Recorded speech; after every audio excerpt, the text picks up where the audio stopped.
run away.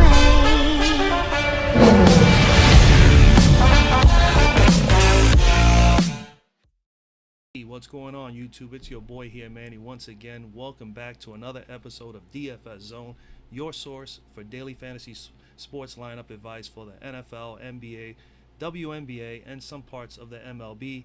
And before I continue on, like always, guys, appreciate you drop a like. And if you have not subscribed as of yet to the channel, please do so down below. And do not forget to turn on the notification icons. This way you do not miss any of my new uploads.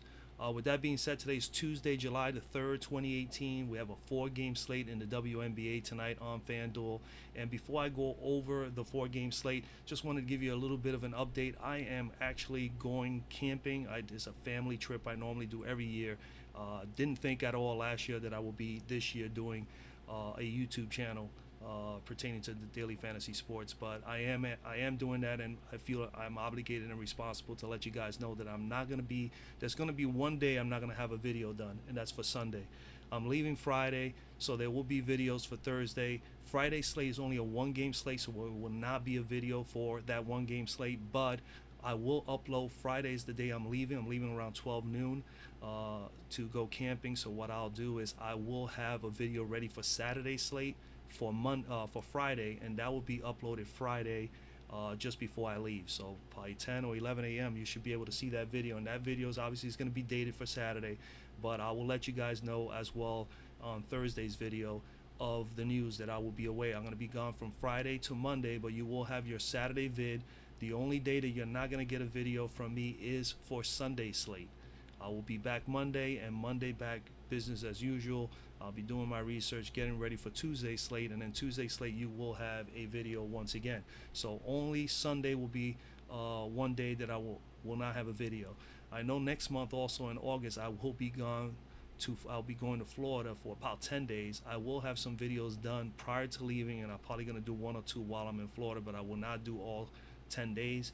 So there will be some games there as well where I'm not going to be able to do that. This was all planned obviously before the year, the beginning of the year, and I didn't start doing the channel until like I don't know, 3.5 months ago. It was like around March. The first week of March is when I really decided to make a dedication to go ahead and give it a shot. So I'm relatively new. Forgive me for that. I apologize for that. I will be, you know, as much as possible doing videos to help out all of you out there for every sport, especially NFL is coming up soon, and I love the NFL. It's one of my favorite sports, and I look forward to helping you guys out with that. There will be videos for that because that's once a week or a couple of games a week. You know, I will be doing those games as well during the week, like the Sunday, Monday slates and so on. But I will give you a weekly video for NFL.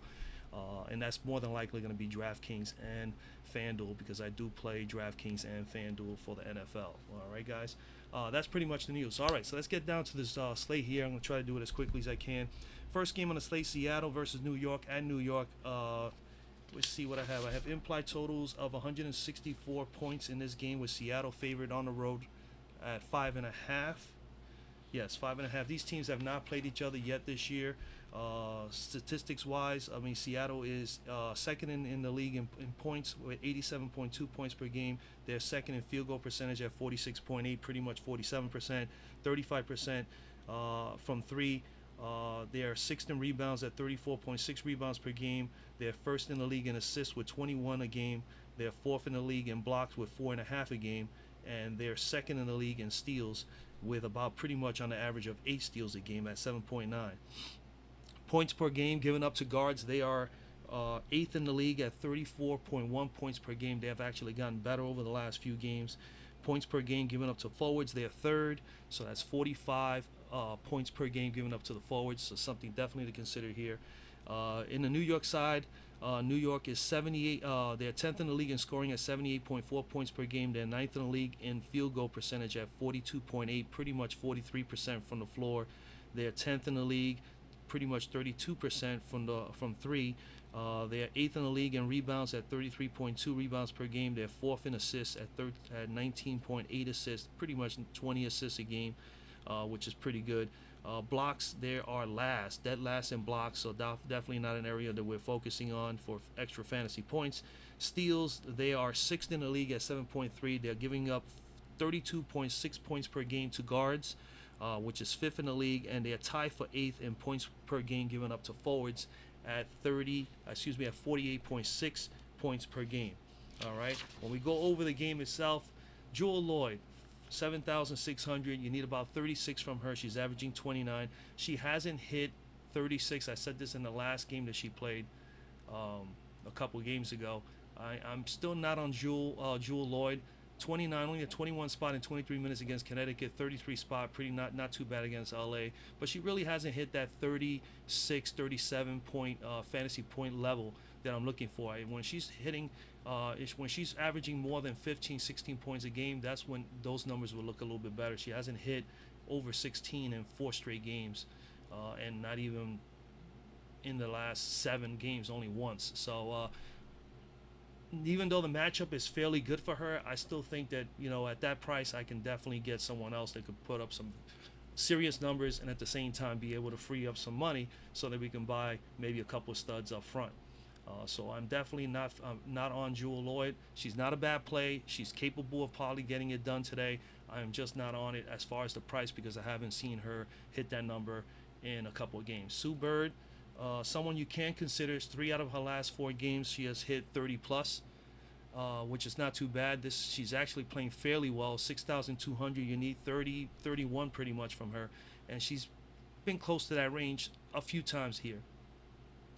So I would say that she's someone you can consider. The assist totals have been great. She's starting to get a couple of rebounds. She only averages like 3 or 4 rebounds a game, or 2 rebounds a game, 2 to 3 rebounds a game.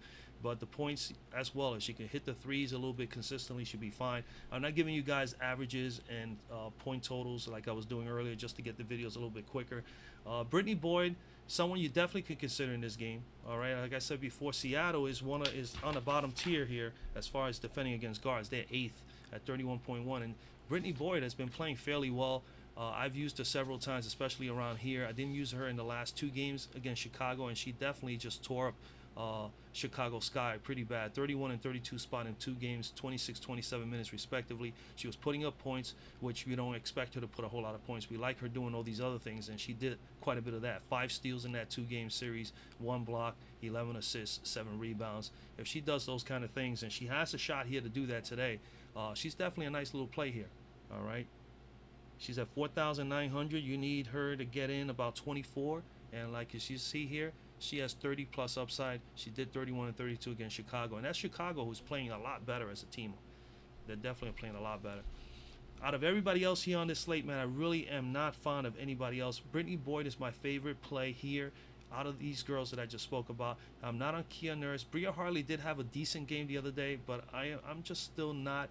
I don't think she's a play for me today, but she can be for you guys. At 4,400, you need 21, 22. She put up 21 pretty much against Chicago, and game before that only 15 in 12 minutes. I mean, if her minutes are in the 20 range, she definitely has a shot to give you 20 plus, but that's the whole thing. We just don't know which way New York goes. Zelios, the same thing, and Rogers, they've just been like very inconsistent with the minutes and with the scoring. She got 31 minutes here, put up 26, a nice outing against Chicago, but the game before that, 20 minutes, only put up 11. 17 here, only put up 11, and then 28 massive minutes here and only put up 15. So I'm just, that doesn't convince me enough.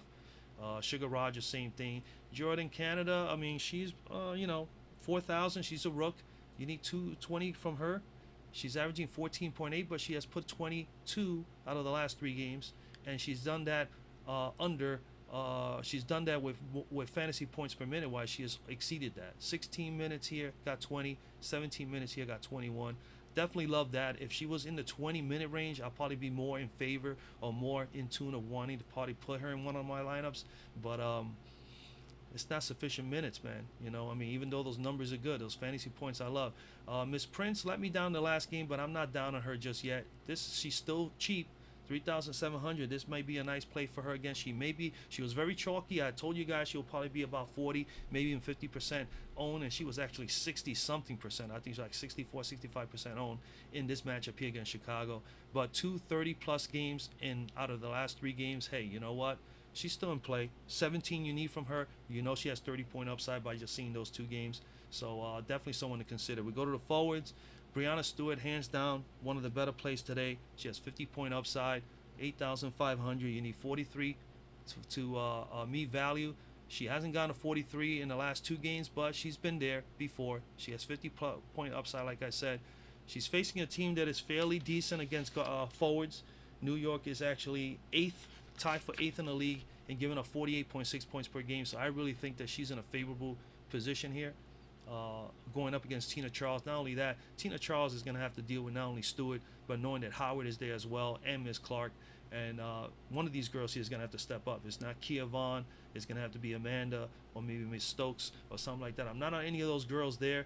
Brianna Stewart definitely in play. Tina Charles, if you wanted to play her as the lone Liberty player, you can. She is at 1 fantasy point per minute over the last few games. That's what's been impressive. 31 here, 33, 28 minutes here, 29, 38 minutes here, 39. All over 1 fantasy point per minute. And I think she is slated to have a 1.09 fantasy point per minute outing again today. I think she can do that. My thing is that she is not going to give me the upside that Brittany Stewart will give me. And then the matchup here is going to be brutal. You got to deal with Howard, who's a very good rebounder as well, and Miss Clark. And then I don't see enough help from Miss Charles here, even though, again, these teams have not met each other, but this is where it's going to be the difference. It's up here up front. So I like Stewart here. Charles is definitely someone you can consider in play, but I am not on her myself. And Miss Howard, you could consider Natasha Howard here. 7K, 3,500. If Stewart is not going to have the big game, it's going to be Natasha Howard. Now, she played 22 minutes, and she put up a massive 37.6 fantasy points, and that's because she did this, the 4 blocks here. And as long as she's putting up blocks here, this is where she is good at rebounding and blocking and stealing. She's a good defender, and this is what's going to make it tough for Tina Charles. This is why I favor having either Howard for the blocking ability and the rebounding at 7K, or paying up $1,500 more and getting Brianna Stewart and hoping that Howard gets most of those rebounds and Brianna Stewart puts up the points and just lights it up. You could go either one of those 2 girls. I think you'll be okay. Miss Clark, I'm not too high on. 5,000, you need 25. She's averaging 16.4, but she hasn't hit 25 in 3 straight games. Last time she hit 25 was back here, and that was before she was out for 3 games. I mean, she's capable of it. This could be the matchup that she can possibly do that, because again, I just see that Howard and Stewart up front is going to be a bit much for Charles and Ms. Vaughn. But hey, this is why we play the games. We don't know. So Alicia Clark, I'd rather fade her and maybe even play a Kia Vaughn if she gets the minutes that she needs to get here in this matchup. And she's going to have to play. She got 27 minutes in Chicago in that last game, 27 points in 27 minutes. Spectacular. That's exactly what we're looking at. For 12 points, 11 rebounds, 2 assists. Not bad. If she would get a couple of blocks and steals, it would have helped a little bit more. But she had a very, very good, balanced, sound game here against Chicago. At 33,700, you need 17. And she's averaging nearly 16. So she's definitely in play. Someone you can consider there as a very good value play. I'm not on Amanda, and I'm not on anybody else here. That's pretty much it for this game. We go over to game number 2, Chicago at Dallas. We have Dallas. What's the implied totals in this game? We have Dallas favored by 8. And this is an interesting game here. For me personally, I really like the way Chicago has been playing lately. Their defense is getting a little bit better. Their offense has been playing off the charts. Dallas is at home. They're favored by 8. I think this game is going to be a little closer than this, guys. I really do. I mean, I look forward to taking a look at this game tonight. But we go over here. We go to the guards. Well, let's tell you some stats, of course, first. Chicago is 6th in the league at 81.4 points per game. They are 7th in field goal percentage at 43.3%. They are 1st in the league in 3-point shooting at 36.6%. They are 7th in rebounds at 33.6 rebounds per game. They're 3rd in assists at pretty much 20 assists per game. They are 5th in blocks at 4.1 blocks per game, and they are 11th in steals at 6.2 steals per game. Points per game given up to guards, they're 7th in the league at 33.6 points per game, and against forwards, they're 10th, giving up a massive 50.4. That has improved a little bit for Chicago, but that's an area that you definitely can, target as far as Dallas Wings players. When we go to the Dallas side of the ball, they're fifth in the league in scoring at 83.9 points per game, pretty much 84 points per game. 10th in field goal percentage at 42.7%, really not that good at shooting consistently from the floor. They're 11th in three-point shooting, which is at 31%. They're fourth in rebounds, which is good, at 36 rebounds per game. They're ninth in assists at 16.9 assists per game. They're second in blocks at 5.2 blocks per game. They're eighth in steals at 6.3. Points per game given up to guards, 32.5 points per game. That is sixth best in the league. And they're fourth in defending against forwards at giving up only 43.8, pretty much 44 points per game. All right. Let's go over to the game itself with the players. Skylar Diggins-Smith, 8,100. You need 40 from her, 41 pretty much. She's at 36 average. Last two games, she has finally hit the last two games 40, but not, at that range. She doesn't have a lot of upside. She has the upside to get you 50. I'm sorry. She pretty much gets you 50 plus, but she hasn't hit that in quite a while. She hasn't even hit close to 40 on a consistent basis. So still, in this 4-game slate, I already have shared with you one or two plays before that are probably better plays. So I'm fading Diggins-Smith. She's definitely capable of getting you 50 or better in this matchup. But something tells me Chicago is just playing so much better. Their backcourt is playing lights out. So I kind of like more their actual guards for Chicago in this game as opposed to the Dallas Wings. So Skylar, next person in line here, Courtney Vandersloot, 7,300, same price as the last two games. She needs 36 to meet value. She has had two 40-plus games in the last 4 games, and she's been at 30 twice. So, I mean, she has been a little bit respectable compared to these numbers here. As of late, she's been playing better. The team in a whole has been playing better. If you're not watching the games, truly definitely watch the games. Miss Vandersloot has been on fire. 26, 5, 1, and 2 the last game. Then 29 minutes here against New York in the first game, 14, 4, 11 assists, 34 spot, a 32 spot here against Atlanta, and a 42 spot against Phoenix, which is a fairly good backcourt there with Taurasi and Bonner. So yeah, Vandersloot has definitely been on fire. I think she's a nice play here, man. I really do. A little pricey still for me, but I think I'm going to sneak her in one of the lineups here. If it's not going to be her, definitely you should consider Allie Quigley. AQ is at 6,000. You need 30, and she's been at 30 plus 3 games straight. That I remember. 38, 31, 32, 30, 31, 35. 3 games straight. She has been lights out. 28 massive points here. 2 rebounds, 3 assists. I mean, she's been playing very well. Both the backcourt, Courtney and Allie, have been pretty much on fire. So if you don't want Vandersloot at 73, you pay $1,300 cheaper. Get yourself Allie. You should be in a good spot here. I think she could definitely get 30 plus here. And not only that, you move down further. I'm not on Gabby Williams today, but Diamond DeShields is definitely not a bad play at 4,700. Okay. She's averaging 23-20. You need about 23-24, and she's averaging 22.4, pretty much 22 and a half. She did have a little dud here, 30 minutes, 18 fantasy points, but she did put up 12 and 6 and 2 assists. She definitely needs to get back to the defense, a little bit of stealing, and definitely more rebounds. She's,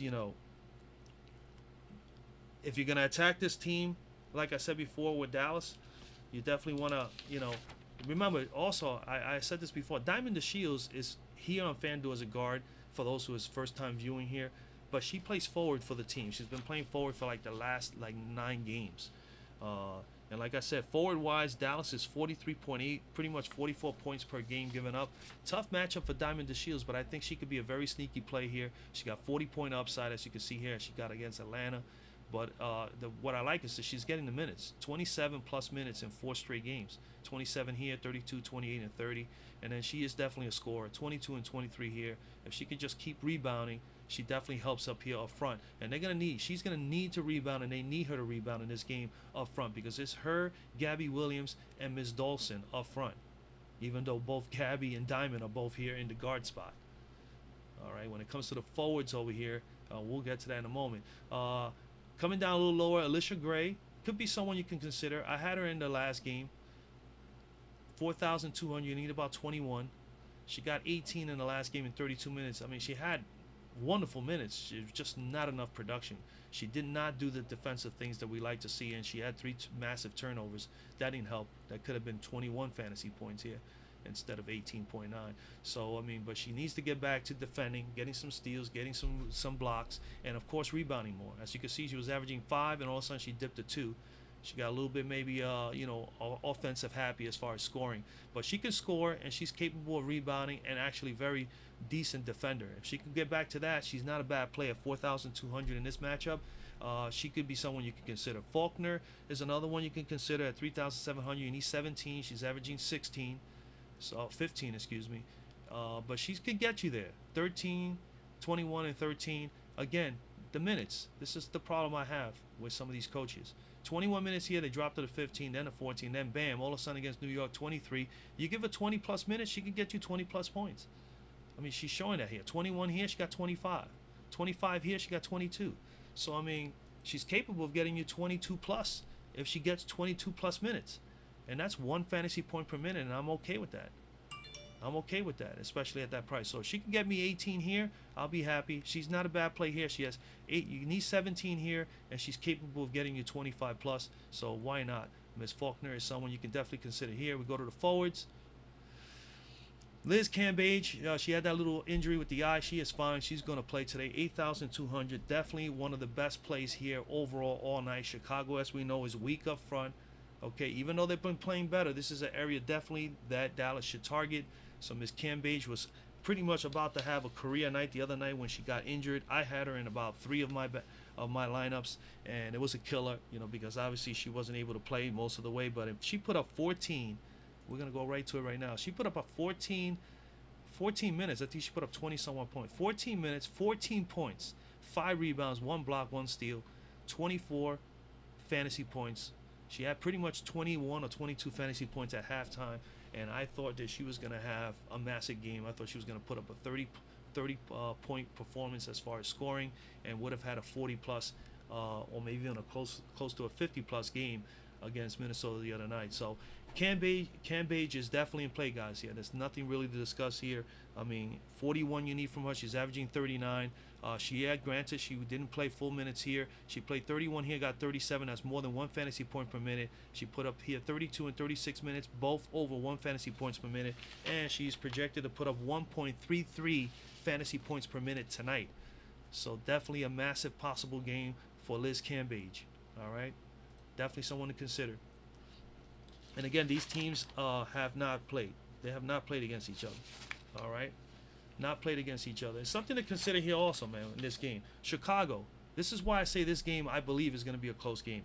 For one, Chicago is 2-5 on the road. They're not that good on the road. But in the last 4 games, Chicago is 3-1 in the last 4 games, averaging 96.7, pretty much 97 points per game. And they are 6th in the league and averaging 81.4 points per game. And in the games they have lost on the road prior to the 4-game 3-1 stint that they've been on, they were averaging only 80 points per game. So they are offensively, they're clicking right now. Okay, and that's bad news for Dallas. And Dallas, in the meantime, they are 1-3 in their last 4 games, losing 2 of them at home and averaging only 87 points per game. Actually giving up the opponents 87 points per game, and they're only averaging 84. So, I mean, guys, this is why I say I know Vegas has them favored by 8. I look at all these things, and I'm telling you right now, this game, unless they just play poorly, Chicago, this game is going to be a little bit closer. It's going to be one of the entertaining games. It's one of the games I'm going to definitely target. All right, so let me get back to it. So, like I said, Cambage at 1.33 fantasy points per minute is a big boost for Dallas today. Glory Johnson, 6,200. You need about 31. Hasn't had a 30-plus game. Okay, so definitely that's a problem there. So I'm not too much on her. 26, 22, 20. But, I mean, if she was to get more minutes and put up more fantasy points per minute, I'll be happy with that. But she needs to get 31 here, and she really hasn't hit 31, so I'm still not on her. Stephanie Dolson, someone I would definitely consider at 5,900. You need 29, and she's hit 30 plus in 3 out of the last 4 games. since coming back 3 out of the last 5 games. But let's put it this way, more importantly, in the last 3 games, 30 minutes, 30 minutes, and 39 minutes. So Dolson is in play here for me with a team like Chicago, whom is 10th in the league in giving up points to forwards. So obviously an area to target. If you're going to target, Chicago. If you're going to target Dallas, it's going to be tough up front with Cambridge. But Dolson here just simply because she is one of the lead, the top players for Chicago up front, and her being back, I like her here at this price. It's definitely going to be a tough matchup for her against Cambridge, but I do still like her here. Cheyenne Parker, not on Cheyenne. Kayla Thornton may be someone you can consider here, guys. Miss Thornton, 5.3K. You need 22 from her. She's averaging 21. 3 out of the last 4 games, she's definitely have hit value. Okay, 27, 32, and 22. So, I mean, again, if she stays in that range, she's getting the minutes. Again, this is definitely a favorable matchup for her up front. If Liz is going to have a decent game, she may have another decent game as well with her. So something to consider here. Again, like I said, Chicago is one of the weaker teams up front. And remember, those numbers have gotten better for Chicago. They have been playing better, and that's all due to the fact that Stephanie Dolson is back. Remember, they were once last in defending against forwards, and now they're like 10th. So they have been moving up. So this is why I say this is not, it's still an advantage for Dallas, but, don't count Chicago out here up front with Stephanie Dolson, Diamond DeShields, and Gabby Williams. Remember, Gabby Williams and Diamond DeShields are up front with Miss Dolson, and Cheyenne Parker comes off the bench. All right. Ariel Powers and Azura Stevens, not on Ariel, but Azura Stevens, could be a play here. 4,600. You need about 23 from her. She's averaging 15. She had a 32 spot here, 22 and 21. I mean, if she gets the minutes, it seems like she is in the rotation consistently now. 24, 23, 23, 21, 26. So looking at that, but just not enough fantasy points for me. But yeah, 4,600. I mean, I shared with you a couple plays from Chicago that are probably a little bit better. From the Seattle, New York game. But that's pretty much it here, man. Let's go to the next game. We have Indiana and Minnesota. We have implied totals of 158 with Minnesota favored by 16. These teams have not played against each other, and man, it could be pretty ugly tonight because Indiana, statistically, they don't look good down across the board. But let's look at the numbers anyway. Minnesota, 8th in the league in scoring at 81 points per game, 5th in field goal percentage at 45.3% from the floor, 4th in three-point shooting at 36%, 2nd in rebounding at 36 rebounds per game, 6th in assists at 19.4 assists per game, 5th in steals at 7.3 steals per game, and they're 11th in blocks at 2.8 points per game to guards given up. Minnesota is 7th in the league at 34.2 points per game. They were once 10th, so they have moved up slowly but surely. They're playing a lot better. Points per game to forwards, they're still number 1 in the league, only giving up 40.7, pretty much 41 points per game to the big men up front. Indy, in the other hand, points, 11th in the league at 77 points per game. They're 11th in field goal percentage at 41%. They are 9th in three-point shooting at 32.5%, 9th in rebounding at 33 rebounds per game. They're dead last in assists and in steals, and they're 10th in blocks at 2.9 blocks per game. So obviously both teams are not good shot blocking teams. When you look at their PPGGs, points per game given up to guards, they're dead last at 40.1 points per game, and then they're 4th. They're actually a lot better up front. Points per game to forwards and centers, only 4th in the league at 46.3. When we look at the game, not much to discuss here. You could consider Kelsey Mitchell 5,500. Tough matchup with Minnesota playing the way they've been playing up front as of late. I really am not in favor of any of the Indianapolis players in this slate today. In this matchup, I like more Minnesota. But if you're going to choose someone here, maybe Victoria Vivian's, just simply because she's been playing very well. 4,800. You need 24 from her. She's averaging 17. And she's been playing massive minutes, 34, 33, 28, 33. She had 2 40-plus games within that span. I mean, just simply because she's hot.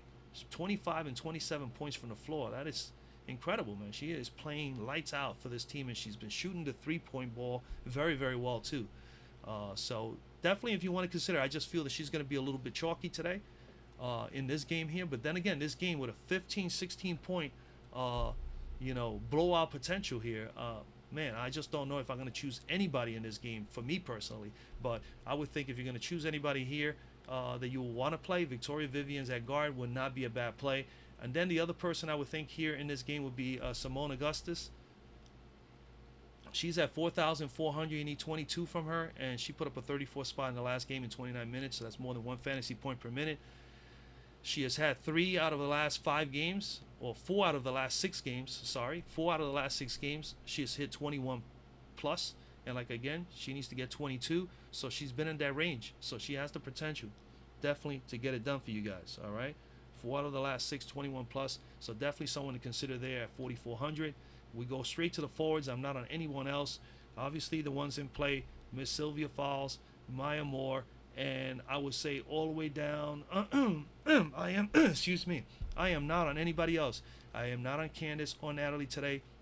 These girls up front are very good defenders, as I stated before. They're 4th in the league. They were once 2nd in the league, and they were once they were 1st in the league. Then they went down to 2nd, and now they're 4th in the points per game given up to forwards. But now they're facing one of the most, toughest forward combo in the whole WNBA in fouls and more. So I mean, Sylvia at 8,600. You need 43, guys. She's pretty much at 40.5 per game. She hasn't hit 40.5 consistently as of late. She got 40 here, 45, 58, 40, then a 36. She's been facing some decent competition here against Stewart. She put up a massive 58, 17 rebounds. She's going to need something like that today against this team. For whatever reason, Natalie Achanwa and Miss Candace Dupree seem to defend the big men very, very well. So it's a tough matchup for fouls. I really like Maya Moore because she's more of a slasher. She's able to hit the 3. She shoots from the perimeter well. She's a great free throw shooter, and she rebounds and she plays under the boards very well as well. She could score under the basket. So she does a little bit more athletic things that I like. And so I'd rather pay $600-700 less and take my chance with someone who's very consistent. 40. Look at this: 47.2 against Dallas in 31 minutes, 26-6, 2, 2, and 2. And that's what I'm looking for her from her today. At 7,900, you need 7,900. You need 39. And I definitely will prefer to have her here. 79. Yeah, I mean, you need 39 from her, and she's capable of doing it. She has 50-point upside. And she's steady. I mean, she's very consistent. So I think this matchup here definitely will love Maya Moore more than Sylvia.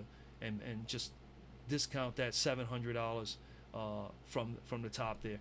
So again, Candace Dupree and Natalie definitely are good plays, but they're more like 24, 25 point fantasy point players. They can get you to 30. Let's take a quick look at Candace. She at that price you need about 32 from her. And you know what? She put up a 39 against Atlanta, but that's against Atlanta. She had 30 here, and that's quite 32. And then of course 21-11 here. So I mean, she hasn't been at 32 consistently enough for me. And thank goodness I faded her, and I have not played her, and it has not hurt me. So again, those are things you have to definitely look at. Rebecca Brunson could be someone you can consider here as well in this matchup. 5,700. Again, they got 3 massive players up front that are very, very tough. 29 minutes, 22 fantasy points here. She got 36 plus 36 point upside, as you can see here. At 5,700, you need about 27. You need about 27 from her. She's averaging 21. It's going to be a little tough, but someone who you can consider here simply because of the matchup. If they definitely slow down Miss Sylvia Falls here, maybe Maya Moore or maybe Rebecca Brunson could have the big game. I'm still banking on Maya Moore here, so I'm going to definitely stick with that. And that's basically it. I don't like anybody else here in this matchup, guys. The Connecticut game, the last game of the night, definitely is going to be a nice game here. All right. Let's look at the numbers here. We have implied totals 163.5 with LA favored at home by 7. Okay, something here to remember. The Spark are 8-1 at home this year, and the only loss was against Seattle, and their opponents are only averaging 77.4 points per game against them at home. So they're very, very tough at home. In the meantime, Connecticut is 4-5 on the road, and they've been giving up on the road You're gonna be just mind blown by this. They've been giving up on the road 92.6 points per game. So when they lose pretty bad on the road. Definitely, all this just looks to LA Spark victory here today at home, 7 points. But you never know. You got to play the games. Connecticut is a pretty decent team. Also, these teams have played each other once before early in the season. I think it was game 2 or 3 of the year, and Connecticut won that game at home, 102-94. They only won by 8, and most importantly, they won that without LA having Miss Candace Parker, which is very, very big. It's a very big piece to the puzzle for the Spark. So I see this all still leaning towards the Spark. They only won at home by 8, Connecticut, and they didn't even face Miss Parker. And now they got to face Miss Parker in LA. So I definitely think LA is definitely the team to win tonight. But this is a good game to target some players. So let's get to some stats here. All right, LA is 9th in the league in scoring at 79.7 points per game, pretty much 80 points per game. First in field goal percentage at 47%. They are third in three-point shooting at 36%. They're dead last in rebounds. They've been there for a while. Have improved from 27 rebounds a game to as much as 30 now.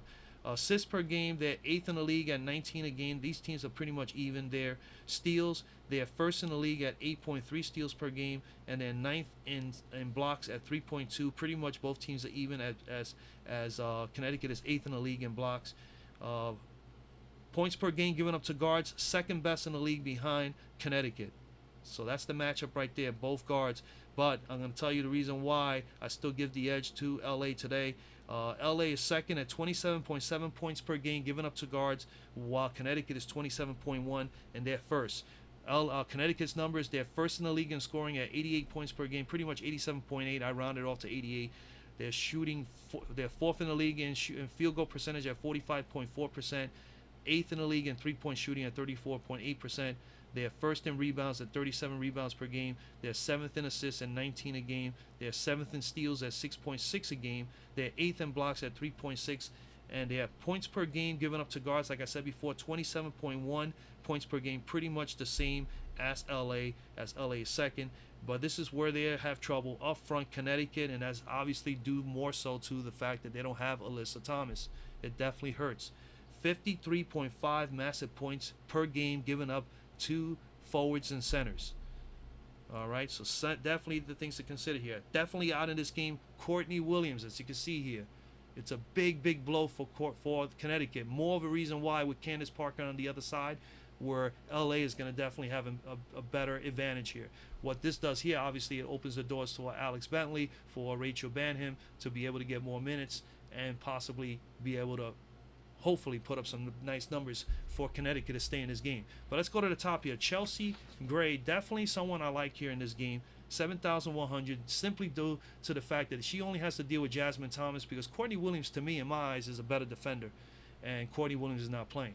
She's a little more physical, and Chelsea Gray is actually a very offensive-minded guard who's very physical, big, strong girl. I see her having a nice game here today. 7,100, hey, a little pricey. For me, for the actual slate, but I think she is definitely going to have a 30-plus game here. At 7-1, you need 35, 36. She's been averaging 30, pretty much 30 per game. She had a 32 spot here against Vegas, 31, 35. Not quite near the 36, 37 she needs to be, but I think today she's definitely going to be a fine play here in this matchup. Even though both of these teams are good at defending, the problem here is that obviously there is no Courtney Williams. That definitely hurts, Connecticut here. So definitely a nice play, Chelsea Gray today. Jasmine Thomas, I'm not on her. I'm not going to even discuss it. I would have probably been more leaning towards Courtney Williams in this matchup. So I'm not going to go there. Actually, the first time Gray played against this team, she did put up a 30 spot in that first game versus Connecticut. And again, like I said here, I think she's definitely the better play out of all the guards. When we go down a little further, the next person I have in mind here is Alex Bentley. I've played her several times over the last 4 or 5 games, and she's been excellent. 1, 2, 3, 4 games at 24 plus. She's playing more than 23 minutes per game over the last 4 games, 23 to 25 max. And she may get a couple of upticks here. She may get a few more minutes today. 13 spot pretty much the first time around, as you can see here in 22 minutes. but that was the second game of the season. She is more involved in the offense now, and she's going to be more involved today, obviously, without Courtney Williams playing. So I definitely think Alex Bentley is definitely a fine play today. Other than Bentley, Elena Beard could be someone to consider here at 4,300. Definitely like Alex Bentley a little bit more. Miss Beard at 4,300, you need the same thing, about 21, 22. She's averaging 15. Last two games, she's put 20 plus and in over 25 minutes a piece. So the minutes are there. So definitely someone you can consider. Other than that, maybe Rachel Banham or even a Strickland today for Connecticut, simply because obviously there's no Courtney Williams. Somebody's got to come off the bench and play some minutes. I'm not on her, but 15 you need for her. She is capable of it. She has 25-point upside, as you can see here. But I'm not going to be on her. I definitely like Alex Bentley the best here. Maybe Shakina Strickland could be someone to consider. 14. You need 14, 15 from her at 3,400. And she's been 10 plus 4 straight games. As long as she plays 20 minutes, she wants to get 20 minutes or better, there's a possibility that she could break out. Obviously, if they spread the floor and they find her for those open looks at 3, she could be very deadly from there. So someone to consider as well. We go to the forwards. This is where I really like some of the girls. Candace Parker, obviously she did not play the first time around. 8,200. You need 41 from her to meet that. She hasn't hit that value in 3 games, but she's in a good matchup here. There is no Alyssa Thomas. She's going to have to go up against Shanae Ogumike. And Shanae, as good as she has been in holding down the fort down there up front, is going to be very, very tough, because today she's got to deal with her sister as well. You know, and Nneka Ogumike is definitely a good player as well. I kind of like Shanae a little bit more in this game, simply because Connecticut needs somebody to step up, and she's going to have that sibling rivalry here where she's going to want to beat up on her older sister. So I like Shanae here more so than Nneka, but they're both in play. They're both in play. Nneka, 37 you need from her at 7,400. She hasn't gone there in the last few. She had some games that she was off, but I mean, she's back to it. 25 minutes. If she gets 25 to 30, she may put up 30 plus. I think she's not going to quite hit value here, but I think Shanae has a better chance. You need 36 from Shanae. She had a 42 spot here, 36 here, 42 here, so she's capable of getting 40 plus.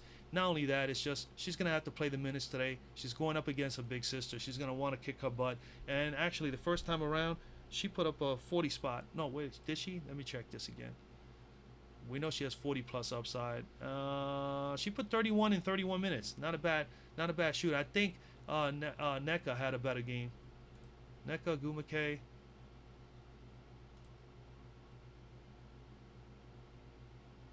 Yeah, she had a better game. 38 minutes, 36 fantasy points, pretty much a 37. These girls are going to go at it, man. You cannot go wrong with any one of these. If you want to save $800, you go with Nneka Ogumike. You can always pair here Parker and Shanae Ogumike. You'll be okay as well. All right. Jonquel Jones definitely needs to play better. I mean, I played her 2 games ago, and she did fantastic, put up 41 fantasy points. I didn't play her in the Seattle game, and she did not bad. I mean, 20, pretty much 21 and 21. You can't go wrong with that. But we need more from her, and they're going to need her to really put up some numbers today. And if it's not going to be her, it's going to have to be Jones, or it's going to have to be Tuck. But they don't. Without no Alyssa Thomas, Connecticut needs to find people to help Shanae put up some points. The rebounding has to be more. She has to get back to that 7 and 8 rebounds per game. She needs to get to that level. So if she could do that tonight, she could be a decent play. At 5,800, you need 20, pretty much 28. You need 28 from her, 29. And yeah, she's averaging 20, 22. She did have a 27 spot the first time around against these guys, so there's potential. Other than that, coming down lower, I'm not on Gentel today or Maria or Ms. Jones or Tuck. I don't know, man. I've tried Jones a few times. I tried Tuck. It's just you never know which way they're gonna go. One of these girls is gonna have a decent game today. I just don't know who. You might have to try to put it in a lineup and then throw one of them in one of those lineups, and then hope, and then try another lineup and throw in Ms. Tuck. But I mean, I'm not on them. I'm not on them. I don't recommend you guys be on them, but they could be possible plays. Other than that, that's pretty much it, guys. That is pretty much it for me. Fantasy best FPPM plays here, obviously, for Connecticut is Shanae Ogumike. She is projected at 1.08 fantasy points per minute, so that's more than 1 fantasy point per minute. And then when you look at the Spark, you're looking at Chelsea Gray at .86, Parker at 1.23 fantasy points per minute, and Neka Gumake at 1.112. Those are the best plays there. When it comes to the Minnesota game, Moore at 1.04 and Fowles at 1.25. And when it comes to the Dallas-Chicago game, Vandersloot .93 and Dolson at .92 are the best FPPM plays. And for Dallas is .99 Diggins Smith and Miss Liz Cambage at 1.33. All right, guys. So those are the best plays for FPPMs.